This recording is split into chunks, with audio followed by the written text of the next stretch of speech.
அஸ்ஸலாமு அலைக்கும் வரஹ்மத்துல்லாஹி வபரகாத்துஹு. அன்புமிக்கவர்களே, ரமலானுடைய கடைசி நாளில் இருக்கின்றோம். இந்த ரமலான் நமக்கு கற்றுத்தந்த பாடங்களில் ஒரு பாடம் ஏழைகளுடைய பசியை உணர்வது. இந்த ரமலான் முழுவதும் அந்த பசியை நாம் உணர்ந்திருப்போம். நாளை என்பது ருசியை உணர்வதற்கான ஒரு நேரமாக, ஒரு நாளாக இருக்கின்றது. நாளை நாம் எப்படி இவ்வளவு காலங்கள் பசியை உணர்ந்தோமோ அதே போன்று நாளை ஏழைகள் நம்முடைய ருசியை உணர வேண்டும். நாம் எப்படி ஏனைய நாட்களில் நல்ல உணவுகளை உட்கொண்டோமோ அதே போன்று ஏழைகளும் நல்ல உணவுகளை உட்கொள்ள வேண்டும் என்பதற்காகத்தான் ஈதுல் ஃபித்ர், ஏழைகளுக்கு ஃபித்ரா கொடுப்பதற்கான ஒரு பெருநாளாக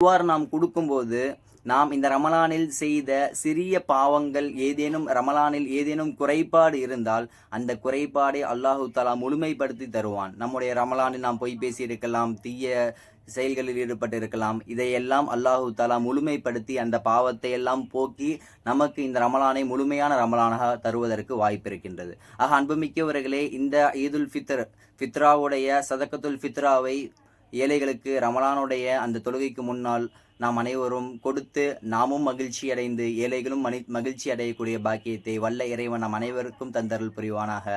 அஸ்ஸலாமு அலைக்கும் வரஹ்மத்துல்லாஹி வபரகாத்துஹு.